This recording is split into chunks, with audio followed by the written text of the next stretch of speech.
പെണ്ണുങ്ങളെ, മഹദികളെ, സഹോദരിമാരെ, പ്രത്യേകിച്ച് ചെവി തുറന്ന് കേൾക്കണേ.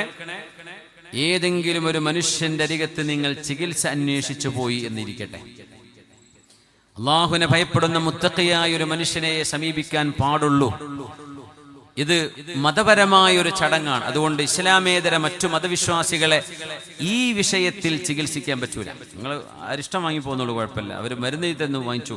ആചാരപരമായ ആരാധനാപരമായ മന്ത്രങ്ങൾ ചൊല്ലിയിട്ടോ ജപിച്ചോ ചെയ്യുന്ന ഈ പരിപാടി ഇസ്ലാമേതര ഒരു മതവിശ്വാസത്തിൽ ചെന്നുകൊണ്ട് ചികിത്സ തേടാൻ പാടില്ലെന്നാണ് നമ്മുടെ ശരീഅത്തിന്റെ നിയമം. അതാണ്. നമ്മളെല്ലാ മതങ്ങളെയും ബഹുമാനിക്കുന്നവരും ആദരിക്കുന്നവരുമാണ്. ആരെയും കളിയാക്കരുതെന്നും ഒരു മതവിശ്വാസിയെയും നിങ്ങൾ കളിയാക്കുകയോ പരിഹസിക്കുകയോ ചെയ്യരുത്. അങ്ങനെ ചെയ്താൽ അവർ അള്ളാഹുവിനെ പരിഹസിക്കും, അത് നിങ്ങൾക്ക് വിഷമുണ്ടാവും, അങ്ങനെ നിങ്ങൾ തമ്മിൽ പ്രശ്നങ്ങളുണ്ടാകും. ലാ തസുബ്ബുല്ലദീന യദ്ഊന മിൻ ദൂനില്ലാഹ്, അള്ളാഹു അല്ലാതെ മറ്റു ദൈവങ്ങൾ ആരാധിക്കുന്ന മതവിശ്വാസികളെ നിങ്ങൾ ഒരിക്കലും അവരുടെ ആരാധ്യരെ കളിയാക്കരുത്, പരിഹസിക്കരുത് എന്ന് പറഞ്ഞ വിശുദ്ധ ഖുർആൻ നോക്കണം. പക്ഷേ ഇബാദത്തിന്റെയും ഈമാനിന്റെയും നമ്മുടെ വിശ്വാസത്തിന്റെയും വിഷയങ്ങളിലേക്ക് എത്തുമ്പോൾ കർക്കശമായും കണിശമായും നമ്മുടെ ഈമാൻ നഷ്ടപ്പെട്ടു പോകാതെ സൂക്ഷിക്കൽ അനിവാര്യമാണ്. അതുകൊണ്ട് ഏതെങ്കിലും ഒരു ചികിത്സിക്കുന്ന ഒരാൾ പറഞ്ഞു എന്ന് വിചാരിക്കാം, ഇത് ഭയങ്കര പ്രശ്നം, ഇത് നിങ്ങൾ ഇന്നാലിന്ന ഒരു ആരാധനാലയം മുസ്ലിമീങ്ങളുടേതല്ലാത്ത ഇന്നാലിന്നൊരു സ്ഥലത്ത് നിങ്ങൾ നേർച്ചയോ വഴിപാടോ യാഗമോ ത്യാഗമോ നേർച്ചയോ എന്തെങ്കിലും ചെയ്തെങ്കിലേ ഇത് ഒഴിവാകൂ, ഞങ്ങളെ കൊണ്ട് ചെയ്ത് ഒഴിവാക്കി തരാൻ കഴിയില്ല എന്ന് പറഞ്ഞ് അള്ളാഹുവിന്റെ കലാമു കൊണ്ടും ഹദീസ് കൊണ്ടും ഖുർആൻ കൊണ്ടും ദുആ കൊണ്ടും സ്വാലിഹായ മനുഷ്യന്റെ റുഖ്യ കൊണ്ടും ക്ലിയർ ആവേണ്ട ഒരു വിഷയം ദീനിന്റെ പുറത്തേക്ക് മറ്റൊരു ആരാധനയുമായി ബന്ധപ്പെട്ട ഒരു ചികിത്സയിലേക്ക് നിങ്ങളെ വഴിതിരിച്ചു വിടുന്നുണ്ടെങ്കിൽ ആ മനുഷ്യൻ അപകടകാരിയാണ്. അത് എത്ര തങ്ങളോ ഉസ്താദോ ഏത് ലെവലിൽ അറിയപ്പെടുന്ന ആളുകളാണെങ്കിൽ പോലും അവർക്കൊരു പക്ഷെ അത് അറിയില്ലായിരിക്കാം. ഇൽമ് എന്ന് പറയുന്നത് വലിയൊരു ഘടകമാണ്. ദീനിൽ ഇൽമില്ലാതെ, ഇൽമു കൊണ്ടാണ് ഇതിനൊക്കെ അളക്കുക. കറാമത്ത് കൊണ്ടല്ല ദീനിനെ മനസ്സിലാക്കേണ്ടത് എന്നറിയണം. കാരണം അള്ളാഹു അത്ഭുത സിദ്ധികൾ ഫാസിക്കുകൾക്കും കൊടുക്കും, അള്ളാഹുവിന്റെ സ്വാലിഹീങ്ങൾക്കും കൊടുക്കും. സ്വാലിഹീന് കൊടുക്കുന്നതാണിതെന്ന് മനസ്സിലാവണമെങ്കിൽ ഇത് ശരീഅത്തുമായി യോജിച്ചു വരുന്നുണ്ടോ എന്ന് നോക്കണം. അതിന് ഇൽമു വേണം. ഇൽമു കൊണ്ടേ അള്ളാഹുവിന്റെ ദീനിനെ നമുക്ക് മനസ്സിലാക്കാൻ കഴിയും. അതുകൊണ്ടാണ് ഒരു ആബിദിനെ 1000 തവണ പറ്റിച്ചാലും ഒരു ആലിമിനെ പറ്റിക്കാൻ പിശാചിന് കഴിയൂല എന്നാണ്. അറിവില്ലാത്ത ആളുകൾ അവർക്ക് പോലും അറിയില്ലായിരിക്കാം, അവർ കേട്ടുപോകുന്നത്, അവർ പഠിച്ചത് അങ്ങനെ ആയിരിക്കാം, അവരെ പഠിപ്പിച്ച ആളുകൾ അങ്ങനെ പറഞ്ഞു കൊടുത്തിട്ടുണ്ടാവുക, ഇത് നിങ്ങൾ അവിടെ പോയിക്കോളൂ ഇവിടെ പോയിക്കോളൂ. പോകരുത്. ക്ഷമിച്ച് അള്ളാഹുവിന്റെ വഴിയിൽ ആ പ്രയാസത്തിലായിട്ട് മരണപ്പെടുകയാണെങ്കിൽ പോലും അതാണ് നമുക്ക് ഖൈർ. നമ്മുടെ ഈമാൻ നഷ്ടപ്പെടാതിരിക്കാൻ ചെയ്യാൻ പാടില്ല. അള്ളാഹുവിനെ ഭയപ്പെടുന്ന സജ്ജനങ്ങളായ മുഅ്മിനീങ്ങൾ, ആബിദീങ്ങൾ, ഔലിയാക്കന്മാർ, സാദാത്യങ്ങൾ, ഉലമാ, അവരെ സമീപിക്കുന്ന അവർ റുഖീ. ഒരു സ്ഥാനം കണ്ട് ശരിയായില്ല എന്ന് വരും. അടുത്ത് അങ്ങനെയല്ല, ഒരു ഹോസ്പിറ്റലിൽ പോയാൽ ശരിയാവില്ല, കാസർഗോഡ് പോയാൽ അപ്പോൾ കാഞ്ഞങ്ങാട് ചെറിയ ഹോസ്പിറ്റലിൽ പോയപ്പോൾ അവിടെ നിന്ന് ശരിയായി എന്ന് വരും. വലിയ ഹോസ്പിറ്റലിൽ തന്നെ പോകണമെന്നൊന്നും ഉണ്ടാവില്ല, അതിന് ചെറുത് മതിയാവും. അപ്പോൾ ഒരു പക്ഷേ ഒരു മുച്ചാലിമിനെ കൊണ്ട് നിങ്ങൾ റുഖ്യ ചെയ്യിച്ചാൽ മതിയാവും ചിലപ്പോൾ, അല്ലെങ്കിൽ വലിയൊരു ഉസ്താദിനെ കൊണ്ട് ചെയ്യിച്ചോളൂ, വലിയൊരു ആലിമിനെ കൊണ്ട് ചെയ്യിച്ചോളൂ എന്നല്ലാതെ വിവരമില്ലാതെ ബോർഡും വെച്ചിരുന്നിട്ട് ഒരുപക്ഷെ സിഹറാണ് അവർ ചെയ്യുന്നത് എന്ന് പോലും അവർക്കറിയില്ല. കിതാബൊക്കെ വാങ്ങിക്കാൻ കിട്ടും. ഈ വാങ്ങിക്കാൻ കിട്ടുന്ന മുഴുവൻ തൊൽസമാച്ചകൾ മുഴുവൻ ഹലാൽ എന്ന് വിശ്വസിക്കുന്ന ആൾക്കാരുണ്ട്. അതിൽ അപകടകരമായ വിഷയങ്ങളുണ്ട്. ഇന്ന നബിയ്യൻ മിനൽ അംബിയാഇ കാന യഖുത്ത് ഫമൻ വാഫഖ ഖത്തുഹു ഫദാക്. ഇത് മാത്രമേ നമുക്കത് തെളിവുള്ളൂ. അതിനപ്പുറത്തേക്ക് എന്താണ് ഈ ചെയ്യുന്നത് എന്ന് പോലും അറിയാത്ത എത്രയോ ആളുകളുണ്ട്. അതുകൊണ്ട് ഈമാൻ നഷ്ടപ്പെടുന്ന എത്രയോ അപകടകരമായ ചികിത്സകൾ ചെയ്യുന്നുണ്ട്. അള്ളാഹുവിനെ സൂക്ഷിക്കണേ, അള്ളാഹുവിനെ സൂക്ഷിക്കണേ. ഈ ഒരു ഈമാൻ കാത്തു സൂക്ഷിക്കാൻ വേണ്ടിയ പുണ്യനിബിധങ്ങൾ ത്യാഗം ചെയ്തത് സ്വല്ലല്ലാഹു. ബദറും ഉഹദും ഖന്തഖും ഹുനൈനും ഒക്കെ ഉണ്ടായത് ഈമാൻ ലാ ഇലാഹ ഇല്ലല്ലാഹ് മുഹമ്മദുർ റസൂലുള്ളാഹ് ഇതിന്റെ സംരക്ഷണത്തിന് വേണ്ടിയാണ്. അതുകൊണ്ട് ഒരു ചെറിയ പ്രയാസം, ഒരു വേദന, ഒരു അസുഖം, അല്ലെങ്കിൽ സിഹറാണെന്ന് നമുക്ക് തോന്നുന്ന ഒരു സംഗതി, അതിന്റെ പേരിൽ ഇസ്ലാമിൽ നിന്ന് പുറത്തു പോകുന്ന ആരാധനാ കർമ്മങ്ങളിലേക്കോ പൂജകളിലേക്കോ പോകരുത്. ഇതൊരു മുസ്ലിം എല്ലാ മതത്തെയും ആദരിച്ചുകൊണ്ടും ബഹുമാനിച്ചുകൊണ്ടും ഒരു മുസ്ലിം തന്റെ ഈമാൻ കാത്തു സൂക്ഷിക്കാൻ ബാധ്യസ്ഥനാണ്. അതുകൊണ്ട് ശരിക്കും ശ്രദ്ധിക്കണേ, ശരിക്കും ശ്രദ്ധിക്കണേ. അള്ളാഹു കാത്തുരക്ഷിക്കട്ടെ, അള്ളാഹു കാത്തുരക്ഷിക്കട്ടെ. ഹാദിഹി ഉമ്മതുക യാ റസൂലല്ലാഹ്, നബിയെ ഇത് അങ്ങയുടെ സമുദായമാണ് നബിയെ എന്ന് ഖിയാമത്ത് നാളിൽ വരുന്ന വലിയ ഒരു സവാദുൽ അഅ്ളം, വലിയ ഒരു സംഘം ആളുകൾ. ومعهم 70,000 يدخلون الجنة بغير حساب ولا عذاب. ഒരു ശിക്ഷയോ ഒരു വിചാരണയോ ഇല്ലാതെ 70,000 ആളുകൾ അവരിൽ നേർക്കുനേരെ വിചാരണയില്ലാതെ സ്വർഗത്തിൽ പോകുന്നവരുണ്ട് നബിയേ. അവരാരാണ്? ഹുമുല്ലദീന ലാ യസ്തർഖൂൻ വലാ യക്തഊൻ വലാ യതതയ്യറൂൻ വഅലാ റബ്ബിഹിം യതവക്കലൂൻ. അല്ലാഹുവിൽ ഭരമേൽപ്പിക്കുന്ന ആളുകൾ. സിദ്ദീഖ് റളിയല്ലാഹു അൻഹു വഫാത്താകാൻ പോകുമ്പോൾ സ്വഹാബികൾ വന്നു കണ്ടു. സിദ്ദീഖ് എന്നവരോട് ചോദിച്ചു, അറആക തബീബ്, ചോദിച്ചില്ലേ, ഡോക്ടർ വന്ന് കണ്ടോ എന്നാണ് അതിന്റെ അർത്ഥം. സ്വഹാബിമാർ ചോദിച്ചു. തദാവൂ യാ ഇബാദല്ലാഹ്, പുണ്യ നബി തങ്ങൾ പറഞ്ഞ ഹദീസാണ്, അള്ളാഹുവിന്റെ പടപ്പുകളെ നിങ്ങൾ ചികിത്സ ചെയ്യണം, ചികിത്സിക്കണം, ഡോക്ടറെ കാണണം. അതിന് വലിയൊരു ഉദാഹരണ കുഞ്ഞുകോയ തങ്ങളവറുകള്. തങ്ങൾ എന്തൊക്കെ റുഖിയ പറഞ്ഞു കൊടുത്താലും ഇന്നാലിൻ ഡോക്ടറെ പോയി കാണും തങ്ങൾ എഴുതി, തങ്ങളെ വിളിച്ചു പറയും, ഇന്നാലിന്റെ സ്ഥലത്ത് പോയി ഡോക്ടറെ കാണണം, മരുന്ന് കുടിക്കണം. ചിലപ്പോൾ പറയും സർജറി ചെയ്യണം, തങ്ങൾ പറയും സർജറി ചെയ്തോ, അതാണ് ഇതിന്റെ പരിഹാരം. നമ്മളൊക്കെ അള്ളാഹുവിനോട് എന്താ പഠിച്ചോനെ ഒരു സർജറി കൂടാതെ, അങ്ങനെ പറയേണ്ട അതിന്റെ സബബ് എന്താ നമുക്ക് അറിയില്ലല്ലോ. അള്ളാഹു ഷിഫാഇന്റെ സബബ് വെച്ചത് എന്താണ്? നമ്മൾ പറഞ്ഞിട്ട് ഒരു രോഗം നമുക്ക് വരാൻ പിന്നെ ഒരു ചാൻസും ഇല്ല. അത്രക്കാണ് നമ്മൾ പഠിച്ചോണ്ട് റിക്വസ്റ്റ് ചെയ്യുന്നത്. കുഴപ്പമൊന്നുമില്ല, എന്നാൽ എനിക്ക് തോന്നാറുണ്ട് റബ്ബേ അതൊക്കെ സൂഉൽ അദബി മഅ അല്ലാഹ്. നമ്മൾ അങ്ങനെ പഠിച്ചോനെ വയറുവേദന തരല്ലേ, തലവേദന തരല്ലേ, റോട്ട് കിടന്ന് മരിക്കല്ലേ, ആശുപത്രി കിടന്ന് മരിപ്പിക്കല്ലേ. ഇപ്പൊ എന്താ പിന്നെ എങ്ങനെ ഇപ്പൊ ദുനിയാവെന്ന് പോണ്ടേ? ഒരു കാരണം വേണ്ടേ? എന്ത് കാരണം കൊണ്ടാ പിന്നെ പോവാ? അങ്ങനെ അങ്ങ് പറഞ്ഞുകൂടാന്നാ. പഠിച്ചവനെ സഹിക്കാൻ പറ്റുന്നത്, സബറിന് കൂലി കിട്ടുന്നത്, മാരകമല്ലാത്തത്. അല്ലാഹുവേ പരീക്ഷണങ്ങൾ സഹിക്കാനുള്ള കരുത്തും സബറും നൽകണേ, മാരകാസുഖം കൊണ്ട് പരീക്ഷിക്കല്ലേ റബ്ബേ. പിന്നെ ബറസ്, ജുദാമ്, ജുനൂന്, നബി തങ്ങൾ കാവൽ ചോദിച്ച അസുഖങ്ങളുണ്ട്. ഭ്രാന്ത്, കുഷ്ഠരോഗം, അമ, കണ്ണ് നഷ്ടപ്പെടുന്നത്, വെള്ളപ്പാണ്ട്, ഭ്രാന്ത് പിടിക്കുക, അതൊന്നും വരുത്തരുതേ. അങ്ങനെയൊക്കെ ദ്വാരക്കാം.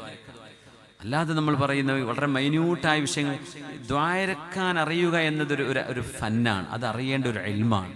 ചിലക്കത് അറിയുന്നില്ല എങ്ങനെയാ ദ്വാരക്കേണ്ടത്. അങ്ങോട്ട് അല്ലാഹു പഠിച്ചോനെ നീ ഇങ്ങനെ ആക്കല്ലേ റബ്ബേ, പഠിച്ചോനെ എൻ്റെ കുട്ടികളും ദലാലത്തിൽ ആക്കല്ലേ പഠിച്ചോനെ. അള്ളാഹുലേക്ക് സൂആയ കാര്യങ്ങൾ, മോശപ്പെട്ട വിഷയങ്ങളെ അള്ളാഹുലേക്ക് ചേർത്തി പറയാൻ പാടില്ല എന്നാ. ഫഇദാ മരിൽതു ഫഹുവ യശ്ഫീൻ, എനിക്ക് രോഗം വന്നാൽ റബ്ബാണ് എനിക്ക് ശിഫ നൽകുന്നത്. ആര് പറഞ്ഞു? നബിയുന ഇബ്രാഹിം അലൈഹിസ്സലാം. ഫഇദാ മരിൽതു, ഞാൻ രോഗിയായാൽ ഫഹുവ യശ്ഫീൻ, അള്ളാഹുവാണ് ശിഫ തരുന്നത്. ആരാ രോഗിയാക്കണത്? അള്ളാഹു അല്ലേ.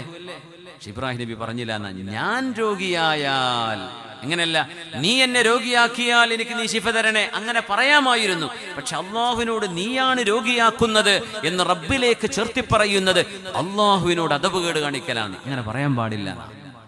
നമ്മൾ പറയില്ലേ, കുട്ടനെ അങ്ങനെ ആക്കി കളയല്ലേ റബ്ബേ, എനിക്ക് ഇങ്ങനെ ആക്കല്ലേ, നീ ഞങ്ങൾ ഇടങ്ങേറാക്കല്ലേ, ബുദ്ധിമുട്ടാക്കല്ലേ പഠിച്ചവനെ. അങ്ങനെ പറയരുത്.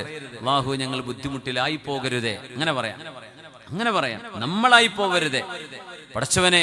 ഞങ്ങളുടെ ചെറുപ്പക്കാരോ ഞങ്ങളോ ആരും ദലാലത്തിലായി പോകരുതേ റബ്ബേ, നീ ഹിദായത്ത് തരയണമേ. അള്ളാഹുവിനോട് അങ്ങനെ പറയാവൂ, നീ വഴികേടിലാക്കല്ലേ എന്ന് പറയരുത്. യുദില്ലു മൻ യശാ, എന്നാൽ പോലും അല്ലാഹു ജല്ല ജലാലുവിന്റെ അദ്ദാത്തുൽ അലിയ്യു സുബ്ഹാനഹു, അല്ലാഹുവിലേക്ക് ഖൈർ മാത്രമേ ചേർത്തി പറയാൻ പാടുള്ളൂ. അതിന്റെ മഅനയൊക്കെ തഫ്സീർ ചെയ്യുമ്പോൾ ആലിമീങ്ങൾ അത്ര ഗൗരവത്തിലാണ് ഇതിന്റെ തഫ്സീർ ചെയ്യുക. അങ്ങനെ അങ്ങ് പറയുക, അള്ളാഹുവിനെ അങ്ങോട്ട് കുറ്റപ്പെടുത്തുന്ന രീതിയിൽ നമുക്ക് വരുന്ന എല്ലാ അസുഖത്തിനും കുറ്റക്കാരൻ അള്ളാഹുവാൻ, ആ രീതിയിൽ അള്ളാഹുവിനെ കുറ്റം ചാരി പറയുന്ന ദുആകൾ അങ്ങനെ ആയിപ്പോകരുത്. അള്ളാഹു നമുക്കൊക്കെ അള്ളാഹുവിനോട് അദബ് കാണിക്കുന്ന ഒരു ഇൽമ് അള്ളാഹു തരട്ടെ. അത് വലിയ ഇൽമാണ്. അള്ളാഹുവിനോട് തഅദ്ദുബ് കാണിക്കാൻ, അള്ളാഹുവിനോട് അദബ് കാണിക്കുക. റസൂലുള്ളാഹി സ്വല്ലല്ലാഹു അലൈഹി വസല്ലം തങ്ങൾ പറയുന്നു, ഹുമുല്ലദീന ലാ യസ്തർഖൂന വലാ യക്തമൂന വലാ യതതയ്യറൂൻ വഅലാ റബ്ബിഹിം യതവക്കലൂൻ. സിദ്ദീഖ് തങ്ങളോട് ചോദിച്ചു, ഹൽ റആക തബീബ്, നിങ്ങളെ ഡോക്ടർ വന്ന് കണ്ടോ എന്ന് ചോദിച്ചു. ഡോക്ടർ വന്ന് കണ്ടോ? ഖാല നഅം, അതെ അതെ അതെ. സിദ്ദീഖ് റളിയല്ലാഹു അൻഹു ഹബീബിനെ പോലെ നോക്കണം, എന്തൊരു നല്ല ചങ്ങാത്തമായിരുന്നു അല്ലേ. ആ രണ്ട് മഹത്തുക്കളും ഹബീബ് തങ്ങൾക്കും 63 വഫാത്ത്, സിദ്ദീഖ് തങ്ങൾക്കും 63 വഫാത്ത്, ഉമർ എന്നവർക്കും 63 വഫാത്ത്. മാഷാ അല്ലാഹ്. അവർ 3 പേരും ഒരുമിച്ച് റൗളയിൽ ഹുജ്റത്തു ആയിഷത്തു സിദ്ദീഖ റളിയല്ലാഹു അൻഹയുടെ ആ പരിശുദ്ധമായ ഹുജ്റത്തു ഷരീഫിൽ നോക്കണേ, 3 പേരെയും അല്ലാഹു ഒരുമിപ്പിച്ചു. സിദ്ദീഖ് എന്നൊരു വഫാത്താകും തിങ്കളാഴ്ചയാണ്, തങ്ങളുടെ വഫാത്തും തിങ്കളാഴ്ചയാണ്. ഉമർ എന്നവരുടേത് എനിക്ക് അറിയില്ല, അല്ലാഹു അഅലം. സിദ്ദീഖ് തങ്ങൾ ആ പ്രയാസത്തിൽ രോഗിയായി കിടക്കുമ്പോഴേ അവർ ചോദിച്ചു, ഹൽ റആക തബീബ്, ഡോക്ടർ വന്ന് കണ്ടോ? ഖാല നഅം, ആ കണ്ടു. മാദാ ഖാൽ, എന്തേ ഡോക്ടർ പറഞ്ഞത്? മരുന്ന് കുടിക്കാൻ പറഞ്ഞു, അല്ലെങ്കിൽ ഇന്ന ഗുളിക തന്നു, അരിഷ്ടം തന്നു, ഇതൊക്കെയാ പറയാ. അതാണ് നമ്മൾ പ്രതീക്ഷിക്കുന്നത്. സിദ്ദീഖ് എന്നവർ പറഞ്ഞ മറുപടി എന്താണെന്നറിയോ? എന്റെ ഡോക്ടർ എന്നോട് പറഞ്ഞു, ഇന്നി ഫഅാലുൽ ലിമാ ഉരീദ്, അബൂബക്കറെ, നിങ്ങളുടെ ശരീരത്തിൽ എന്താണ് ചെയ്യേണ്ടതെന്ന് ഞാൻ തീരുമാനിച്ചു ചെയ്യും എന്ന് എന്റെ ഡോക്ടർ എന്നോട് പറഞ്ഞു. അപ്പൊ സ്വഹാബികൾക്ക് മനസ്സിലായി ഇത് ഏത് ഡോക്ടറെ കുറിച്ചാണ് പറയുന്നത്. അല്ലാഹു ജല്ല ജലാ. അത് ആ സിദ്ദീഖ് തങ്ങളുടെ ആ ഒരു നിലപാടാണ് ഈ 70,000 പറഞ്ഞ ഈ സ്വഭാവം. ഹുമുല്ലദീന ലാ യസ്തർഖൂൻ, സിദ്ദീഖ് റളിയല്ലാഹു അൻഹുവിന്റേതുപോലെയുള്ള ഒരു ഉയർന്ന തവക്കുൽ ഒരു പക്ഷേ നമുക്കുണ്ടായിക്കൊള്ളുന്നില്ല. നമുക്ക് പരിശ്രമിക്കണം. ഡോക്ടറെ പോയി കാണരുത് എന്നുമല്ല അതിനർത്ഥം. സിദ്ദീഖ് എന്നവര് സമ്പത്ത് മുഴുവൻ അള്ളാഹ്ക്ക് സദഖ ചെയ്ത സ്വഹാബിയാണ്. നമ്മളോട് എന്താ പറഞ്ഞത്? നിങ്ങളുടെ ചെലവ് കഴിച്ച് ബാക്കിയുള്ളത്, യസ്അലൂനക മാദാ യുൻഫിഖൂൻ ഖുലിൽ അഫ്വ, അഫ്വയെ കൊടുക്കുക. അഫ്വ എന്ന് പറഞ്ഞാൽ മാ സാദ, നിങ്ങളുടെ മാ ഫദല അൻ ഹാജതിക്കും, നിങ്ങളുടെ ആവശ്യം കഴിഞ്ഞ് ബാക്കിയുള്ളതേ ദാനം ചെയ്യേണ്ടതുള്ളൂ. അതാ ഖുർആൻ പറഞ്ഞത്. സിദ്ദീഖ് എന്നവർ എന്ത് ചെയ്തു? മുഴുവൻ അങ്ങോട്ട് കൊടുത്തു, അല്ലേ? മുഴുവൻ കൊടുത്തു. അതിന് അൽ ഈമാനു സിദ്ദീഖി, സിദ്ദീഖ് തങ്ങളുടെ ഈമാൻ അങ്ങനെയാണ്. റളിയല്ലാഹു തആല അൻഹു. എന്റെ ഉമ്മത്തികളുടെ ഓരോരുത്തരുടെയും മനസ്സിലെ ഈമാനിനെ ചുരണ്ടിയെടുത്ത ഒരു തുലാസിൽ അതിൽ ആരൊക്കെ പെട്ടു? ഹബീബിന്റെ 1,00,000-ലേറെ വരുന്ന സ്വഹാബികളുടെ ഈമാൻ പെട്ടു. താബിഈങ്ങളുടെ ഖിയാമത്ത് നാൾ വരാൻ പോകുന്ന മുഴുവൻ ആളുകളുടെയും ഈമാൻ തുലാസിന്റെ ഒരു തട്ടില്. എന്റെ സിദ്ദീഖ് തങ്ങളുടെ ഈമാൻ മറ്റൊരു തട്ടിലും വെച്ചാൽ ലറജഹ ഈമാനു സിദ്ദീഖ്. അതാണ് സിദ്ദീഖ് റളിയല്ലാഹു അൻഹു. സിദ്ദീഖ് തങ്ങളുടെ ഒരൊറ്റ ഈമാൻ കൊണ്ട് കോടിക്കണക്കിന് ആളുകളുടെ ഈമാനിനേക്കാളും ഭാരമുള്ള ഈമാൻ സിദ്ദീഖ് എന്നവർക്കുണ്ടെന്ന് അഷ്റഫുൽ ഖൽഖ് സ്വല്ലല്ലാഹു അലൈഹി വസല്ലം. അതുകൊണ്ട് അമ്പിയാക്കന്മാർ മുഴുവൻ സ്വർഗ്ഗത്തിൽ കടന്നാൽ പിന്നെ സ്വർഗ്ഗത്തിൽ കടക്കുന്ന ഭാഗ്യം ആർക്കാണ്? അബൂബക്കർ സിദ്ദീഖ് തങ്ങൾക്കാണ്. യാ അല്ലാഹ്. ഇല്ലാ തൻസുറൂഹു ഫഖദ് നസറഹുല്ലാഹ് إذ أخرجه الذين كفروا ثاني اثنين إذ هما في الغار إذ يقول لصاحبه لا تحزن إن الله معنا فأنزل الله سكينته عليه وأيده بجنود لم تروها وجعل كلمة الذين كفروا السفلى وكلمة الله هي العليا حبيب صاحبه في الغار ثور ഗുഹയിൽ ഹബീബിന്റെ കൂടെ ഒളിച്ചു താമസിച്ച ഹബീബിന്റെ ജീവനോളം തുല്യനായ സ്വഹാബിയാണ്, റഫീഖാണ്, സാഹിബാണ്. സാഹിബുഹു ഫിൽ ഗാർ എന്ന് ഖുർആൻ വിളിച്ച സിദ്ദീഖ് റളിയല്ലാഹു അൻഹു ഹിജ്റ പോകുമ്പോഴേ തങ്ങളുടെ കൂടെ അന്ന് ഉച്ചക്ക് സമയം വഖ്തുൽ ളുഹീറ, നട്ടുച്ച നേരത്ത് സിദ്ദീഖ് റളിയല്ലാഹു അൻഹുവിന്റെ വീട്ടിലേക്ക് നബി തങ്ങൾ വന്നല്ലോ സ്വല്ലല്ലാഹു അലൈഹി വസല്ലം. തങ്ങളുടെ വീട് വളഞ്ഞു. ആ വീട് വളഞ്ഞ ആളുകൾക്ക് നബി തങ്ങളെ കിട്ടിയില്ല. തങ്ങൾ സൂറത്തു യാസീനിലെ ഫഅഗ്ശൈനാഹും ഫഹും ലാ യുബ്സിറൂൻ എന്നതുവരെ ഓതിയിട്ട് ഒരു പിടി മണലിലേക്ക് ഊതിയിട്ട് അങ്ങോട്ട് വാതിൽ തുറന്നു എറിഞ്ഞു. വമാ റമൈത ഇദ് റമൈത വലാകിന്നല്ലാഹ റമാ. നബിയെ, it wasn't you who threw it, it was Allah. എല്ലാരെ കണ്ണിലും വിട്ടു. ആ എറിഞ്ഞത് അല്ലാഹുവായിരുന്നു നബിയെ. ഖുർആൻ പറഞ്ഞു, നിങ്ങളല്ല എറിഞ്ഞത്, അത് അല്ലാഹുവാണ് എറിഞ്ഞത്. സുബ്ഹാനല്ലാഹ്. നേരെ പോയി സിദ്ദീഖ് നിങ്ങളുടെ വീട്ടിലേക്ക്. അപ്പോഴേക്കും വെളിച്ചം വന്ന് ചൂട് വെച്ച് തുടങ്ങിയിട്ടുണ്ട്. തങ്ങൾ പറഞ്ഞു, സിദ്ദീഖ് ലബ്ബൈക യാ റസൂലല്ലാഹ്. എന്തേ നബിയെ, എന്തേ നബിയെ? അപ്പൊ ആരുമില്ല, മക്കയിൽ ആരുമില്ല, എല്ലാ മുസ്ലിമീങ്ങളും പോയിട്ടുണ്ട്. ഉമർ എന്നവര് വരെ പോയിട്ടുണ്ട്. മക്കയിൽ ആകെയുള്ളത് ആരാ? സിദ്ദീഖ് എന്നവര്, അഷ്റഫ് ഖൽഖ് തങ്ങള്, അലിയാര് തങ്ങള്, അറിയപ്പെട്ട, പിന്നെ രോഗികൾ, വയ്യാത്തവര്. വേറെ എല്ലാ മുസ്ലിമീങ്ങളും മദീനത്തേക്ക് പോയി കഴിഞ്ഞു. ഹിജ്റ ഭയങ്കര അത്ഭുതമായിരുന്നല്ലോ. ഒരു നേതാവ് എന്താണെന്ന് കാണിച്ചു തന്നു റസൂലുള്ളാഹി സ്വല്ലല്ലാഹു അലൈഹി വസല്ലം. അനുയായികളോട് മുഴുവനും രക്ഷപ്പെടാൻ വേണ്ടി പറഞ്ഞു. എന്നിട്ട് അവസാനമാണ് നേതാവ് രക്ഷപ്പെടുന്നത് സ്വല്ലല്ലാഹു അലൈഹി വസല്ലം. അങ്ങനെയാണ് ബഷാർ അൽ അസദ് പിടിക്കുന്ന മൂപ്പർ അപ്പം തന്നെ ഫ്ലൈറ്റ് കയറിപ്പോയി. ഇനി എന്തോ സംഭവിക്കട്ടെ, എനിക്ക് ശേഷം തൂഫാന് നടന്നാലും കുഴപ്പമില്ല, ഞാൻ തടി രക്ഷപ്പെടുത്തട്ടെ. ലോക നേതാക്കന്മാർ അങ്ങനെയാണ്. അവര് ഒരു ക്രൈസിസിലാകുമ്പോ അവരുടെ തടി നോക്കാനാ നോക്കുക. നാടിൽ എന്ത് സംഭവിക്കും, ആര് നോക്കും ഭരണം, ഇതൊന്നും പിന്നെ അവർക്ക് വിഷയമല്ല. ഞാൻ നഫ്സി നഫ്സി. പുണ്യനബി ചെയ്തത് എന്താ? സ്വഹാബികളെ നിങ്ങളൊക്കെ പൊയ്ക്കോളൂ. 2 ആഴ്ച 1 മാസം മുമ്പ് നബി ഞങ്ങൾ ഓരോരുത്തരെയും രാത്രിക്ക് രാത്രി പറഞ്ഞയച്ചു തുടങ്ങി. അവരൊക്കെ മദീനയിലെത്തി. എന്നിട്ട് എക്സ്ട്രീം ഡേഞ്ചറിലാ തങ്ങൾ മക്കയിൽ നിന്നത് സ്വല്ലല്ലാഹു. അത് തങ്ങളുടെ ക്വാളിറ്റിയാണ് സ്വല്ലല്ലാഹു അലൈഹി വസല്ലം. അനുയായികളോട് മുഴുവൻ രക്ഷപ്പെടാൻ വേണ്ടി പറഞ്ഞില്ലേ, നിങ്ങളൊക്കെ രക്ഷപ്പെട്ടു പോയിക്കോളൂ. അവരൊക്കെ മദീന, ഹംസ തങ്ങളടക്കം മദീനയില. നോക്കണം, ഹബീബിന്റെ കൂടെ നിൽക്കുന്ന സയ്യിദ് ശുഹദാ ആയി മാറിയ മഹാനായ ഹംസ റളിയല്ലാഹു അൻഹു അടക്കം മദീനയിൽ നബിയെ ഞങ്ങൾ കാത്തിരിക്കുകയായിരുന്നു റളിയല്ലാഹു തആല. സഅദ് ഇബ്നു റബീഅ എന്നവരും സഅദ് ഇബ്നു ഉബാദ തങ്ങളും സഅദ് ഇബ്നു മുആദ് എന്നവരും സഅദ് ഇബ്നു അബീ വഖാസ് തങ്ങൾ, എല്ലാ സഅദ്മാരും മദീനയിലാണ്, അൻസ്വാരികൾ. അവരവിടെ കാത്തിരിക്കുകയാണ്. തങ്ങൾ ഒറ്റക്കായിരുന്നു ഇവിടെ, സിദ്ദീഖ് തങ്ങളുടെ കൂടെ. അലി തങ്ങൾ ചെറിയ 19-20 വയസ്സാവുന്നല്ലേ ഉള്ളൂ ആ സമയത്ത് റളിയല്ലാഹു തആല അൻഹു. സിദ്ദീഖ് തങ്ങൾ പറഞ്ഞു, സിദ്ദീഖ്, എനിക്ക് അങ്ങയോടൊരു സ്വകാര്യം പറയാനുണ്ട്. മാറി നിൽക്കുന്നു പറഞ്ഞു. സിദ്ദീഖ് എന്നൊരു മറുപടി കൊടുത്തു, വല്ലാത്തൊരു മറുപടി. ഇൻഹും ഇല്ലാ അഹ്ലുക യാ റസൂലല്ലാഹ്. നബിയേ, അങ്ങേക്കൊരു സ്വകാര്യം എന്നോട് പറയാനുണ്ടെങ്കിൽ എന്റെ വീട്ടുകാരെ മാറ്റി നിർത്തിയിട്ട് അങ്ങക്ക് എന്നോട് പറയേണ്ട ആവശ്യമുണ്ടോ? എന്റെ വീട്ടുകാർ അങ്ങയുടെ വീട്ടുകാർ തന്നെയല്ലയോ? അങ്ങയുടെ സ്വകാര്യം എന്റെ വീട്ടുകാര് പരസ്യപ്പെടുത്തുമെന്ന് തോന്നുന്നുവോ? അങ്ങ് ഇവിടെ പറഞ്ഞോളൂ നബിയെ, അങ്ങേക്ക് വിശ്വസിക്കാം എന്റെ വീട്ടുകാരെ. അതാണത്, അവരെ വിശ്വസിക്കാം, അവര് വഞ്ചിക്കൂല. ആയിഷ ബീവി റളിയല്ലാഹു അൻഹ ചെറിയ കുട്ടിയാണെന്ന്. അസ്മാ ബീവിയാണ് ഒരു മുതിർന്ന മോളായത്. ആ സമയത്ത് അസ്മാ ബീവി ഗർഭിണിയാണ്. അബ്ദുല്ലാഹ് ഇബ്നു സുബൈർ എന്ന മോനെ പ്രസവിച്ചിട്ടില്ല. ആ ഗർഭവും കൊണ്ട് 550 കിലോമീറ്റർ യാത്ര ചെയ്ത മഹദിയാണ് അസ്മാ ബീവി റളിയല്ലാഹു അൻഹ. മദീനത്തെത്തിയപ്പോ മക്കക്കാരായ മുഹാജിറുകളായ സ്വഹാബികൾക്ക് ആദ്യണ്ടായ കുട്ടി അബ്ദുല്ലാഹ് ഇബ്നു സുബൈർ എന്നവരാണ്. ഹിജ്റ കഴിഞ്ഞ ഉടനെ പൂർണ്ണ ഗർഭിണിയായി ആ മരുഭൂമിയിലൂടെ അസ്മാ ബീവി നടന്നു. സിദ്ദീഖ് എന്നവരുടെ മോള് ആയിഷ ബീവിയുടെ ജ്യേഷ്ഠത്തി. അല്ലാഹ് ആലോചിച്ച് നോക്കി, പൂർണ്ണ ഗർഭിണിയായിട്ട് 7 തവാഫ് ചെയ്യാൻ പറ്റുമോ? റൗണ്ട് കൊണ്ട് കഴിയുമോ? പ്രയാസമായി പോവില്ലേ? 550-ലേറെ കിലോമീറ്റർ, 600ഓളം വരും. കാരണം ചുറ്റി വളഞ്ഞ, ഇന്നത്തെ പോലെ ഹൈവേ സ്ട്രൈറ്റ് റോഡല്ലല്ലോ. ഇന്നുണ്ട് 500-ലേറെ കിലോമീറ്റർ. ഹിജ്റ പോയ വഴി ഇന്ന് എക്സ്പ്ലോർ ചെയ്തിട്ടുണ്ട്.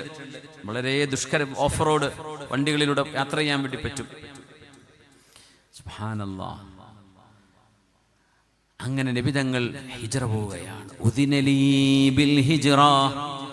സിദ്ദീഖ് എന്നവരോട് പറഞ്ഞ വാക്കതാണ്, സിദ്ദീഖേ, മദീനയിലേക്ക് ഹിജ്റ പോകാൻ അല്ലാഹു എനിക്ക് അനുമതി നൽകിയിരിക്കുന്നു.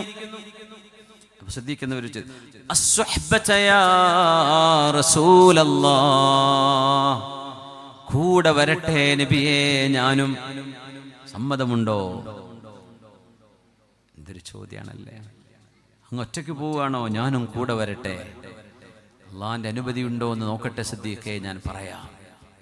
കുറച്ചു നേരം കഴിഞ്ഞ് തങ്ങൾ പറഞ്ഞു, സിദ്ദീഖ്, നിങ്ങൾക്ക് എൻ്റെ കൂടെ വരാൻ അനുവാദമുണ്ട്, അള്ളാഹു അനുമതി തന്നിരിക്കുന്നു.